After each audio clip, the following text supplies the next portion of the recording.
Get Ryan Murphy out of here and get Maggie Kelly and Billy Woodruff in the game. That's all I'm going to say because Devil in Disguise, John Wayne Gacy, the new 8-part series that premiered on Peacock just Thursday of this week, is knocking all of Ryan Murphy's work out of the water, in my opinion.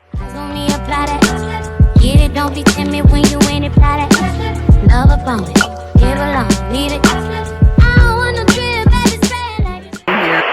My name is Ashley, and this is My Sweet Perspective, where I give my take on all things TV and movie related, and I am here to put you on, okay? Welcome back to the channel, back to talk Devil in Disguise, John Wayne Gacy. Again, the 8-episode series that really took us down through there, y'all.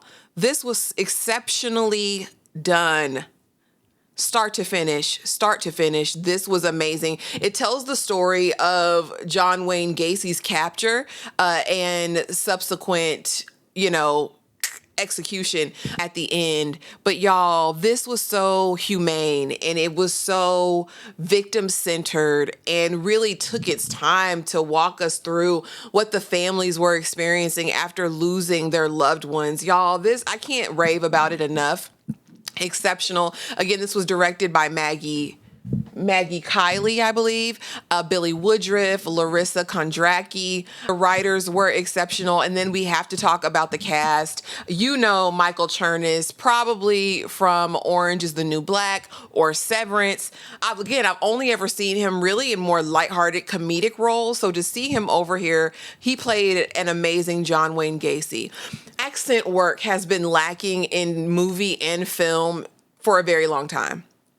When I say this entire cast did their big one, I don't know what linguistic coaches they had, but the accents were so spot on. The attention to detail that they paid, I thought, was incredible. We have Gabriel Luna, who played Raphael Tovar, James Badge Dale, who played Joe Cousinsack, who was the top cop, right, who was doing whatever. Then we have Michael Angarano, who played Sam Amarante, who was John Gacy's lawyer, and Chris Sullivan. Chris Sullivan, he played the prosecuting attorney, Bill Kunkel, but you know him as Toby. And baby, if you're looking for Toby from This Is Us, you're not going to get that over here. And then, of course, Marin Ireland, who plays Elizabeth Peast, who is the mother of the victim that starts this whole case off. And so we go down through here, y'all, and every episode is titled by one of the victims' names. Now, ultimately, I want to say they found 29 bodies in John Gacy's home underneath the floorboards or the crawl space. They found another 4 in the river, but honestly, I don't think still to this day we have a final number. The way that they treated these boys as the dregs of society because of the thought that they might be gay or queer was sickening. The way justice was limited, the couple of people who had interactions with John Wayne Gacy throughout the course of his spree, who went and tried to tell the police, were basically like, oh, that's just roughhousing. That's how the gays do.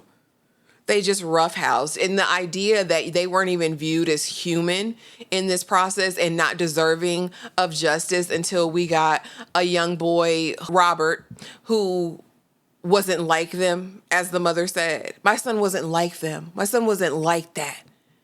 That's when we got the ball rolling. Mind you, up to this point, John Wayne Gacy had actually done time in prison and got out. Nobody bothered to check. Nobody bothered to care. And I think that's the message, the common thread that takes you throughout this series. It's really just eye-opening in that way that people can be violated, unalived, and these cops did not give a single damn. Because what were you? You're a hustler? Oh, you're selling that Bucci cat on the corner? Yeah. They deserved it. They didn't deserve justice. I feel like Officer Tovar that we get to see, who really kind of takes the lead on the investigation and digging up these remains, he took it personal. Because he said, these are the people that nobody thinks about. These are the people that no one cares about, and I'm going to care. And I'm glad we finally got someone who did. But again, it starts with Robert Peast. And again, he is from the traditional nuclear family. It's his mom's birthday, but she allows him to meet Gacy for work because he had a construction company, basically. And he would enlist all the young boys, of course, because that was what he wanted. And they were desperate for money. A lot of these young boys were just desperate for money and didn't want to do any of these things. I will say, I didn't know what to expect going into this. Again, after coming out off of Gain over there, Gain, whatever his name is, over there on Netflix, and Ryan Murphy, I didn't know what to expect. A lot of these dramatized true crime go for the shock value, the shock and awe, the salaciousness of it all. This one really, really focused on the victims and really how much of a monster John Wayne Gacy is. Another thing that I've found recently in a ton of these shows is this idea of redemption and humanizing these monsters. And this show didn't do that. You saw John Wayne Gacy for the crazy lunatic that he absolutely was. All right. And again, it was really, really, again, I won't say this is an easy watch. There's a somber tone, as there should be. And it's just heart-wrenching.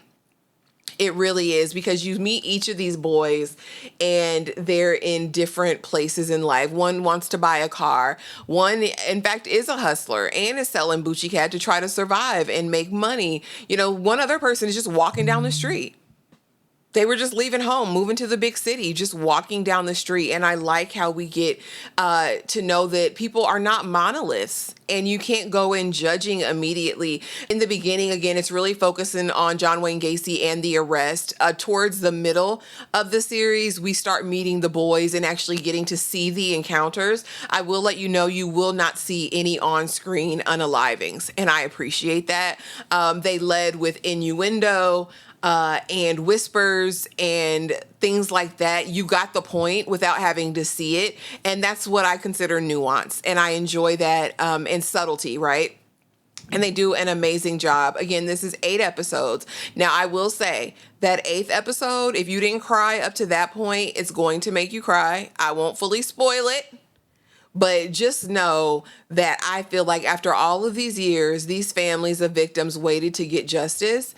And I can't say they really got it at the end, but you guys drop it in the comments. Let me know if you're going to be checking out Devil in Disguise, John Wayne Gacy, or if you've already watched it, if you were hesitant to watch it in this review, you know, makes you want to go see it. Let me know. Again, this is available on Peacock if you're in the States. If you're outside of the States, I don't know. You'll have to look it up and see where it's airing. But y'all, this is definitely worth the watch. It's sweet rated, in my opinion, as this is my sweet perspective. Go over there and watch it. But if you guys haven't already, do me the biggest favor, like the video, comment, subscribe, and hit the notification bell so you don't miss a thing. And I will see y'all in the next video. Thanks for watching.